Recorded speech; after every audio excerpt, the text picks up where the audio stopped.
Welcome to today's video where we will be learning about Raine. But first, let's look at the background of physiological and non-physiological explanations of criminal behavior. This is Phineas, an American railroad construction foreman remembered for his survival of an accident. One day, a large iron rod was driven completely through his head, destroying much of his left frontal lobe in the brain. The injury resulted in his personality and behavior changing for the rest of his life. After the accident, he lost all sense of control and became aggressive. He behaved how he wanted, whenever he wanted. In 1876, Lombroso published a book which outlined the physical differences between criminals and non-criminals. He said environmental factors could influence the physical appearance of a criminal because when they were young, the child's parents may have come from a poor background and therefore not afford enough nutrients for the baby. He then demonstrated three types of criminal appearance. Ectomorphs were thin and fragile, often introverted and restrained. Mesomorphs were muscular and often known for adventurous and aggressive behavior. Endomorphs were fat and soft, and they were often sociable and relaxed. Brunner investigated a family in the Netherlands that had a large number of males displaying aggressive, violent and antisocial behavior. Brunner analyzed urine samples and found a mutation that affected the amount of MAOA that males produced in the family, very little. This means the males had excess serotonin, which would have impaired their ability to regulate anger. Rah. These are Kohlberg's stages of moral development. There are three levels: pre-conventional, conventional and post-conventional. Within each level are two stages. In stage 1, people do what is right because of the fear of punishment. This is the punishment and obedience orientation. In stage 2, people do what is right for personal gain. This is the hedonistic orientation. In stage 3, people do what is right according to the majority. This is the interpersonal concordance orientation. In stage 4, people do what is right because it helps society and it's your duty. This is the law and order orientation. In stage 5, people do what they think is morally right.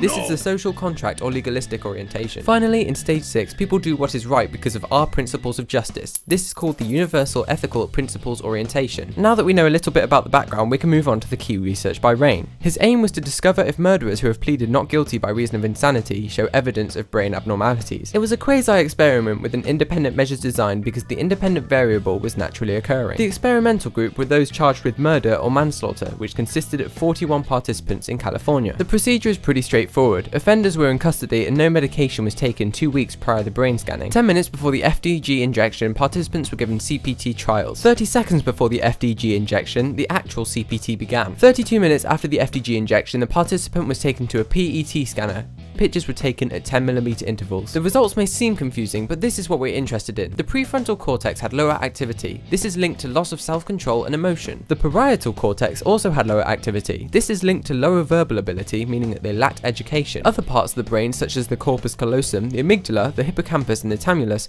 are structures that form part of the limbic system. The murderer's metabolic activity level compared to the controls were much lower. This means that the criminals would fail to learn consequences. Raine made 4 conclusions from his research. Firstly, NGRI murderers have significant metabolism of glucose in multiple brain areas. Secondly, results do not show violent behavior being determined by our biology. Mental disorders were found in murderers. And finally, the study may predispose criminals into commuting bad behavior. Because this is an applied exam, we're going to have to apply this knowledge to real-life scenarios. Raine's study identifies that biology has an important part to play in the reason why violent crime has been committed. He identified 3 biosocial factors that could increase risks for antisocial behavior in children: mothers who smoke and drink alcohol during pregnancy, poor nutrition of a mother during pregnancy nearly doubles the rate of antisocial behavior, and early maternal care pre and post-birth also has a significant impact. It has been suggested that fish oils like omega-3 can reduce antisocial and aggressive behavior. However, there is no quick fix when it comes to designing effective interventions to reduce crime. Social issues, cognitive patterns, and biological factors should all be addressed for an effective intervention to take place. My name is Bradley Rogers, and that was Raine et al.'s research on brain abnormalities in murderers. Thank you for watching.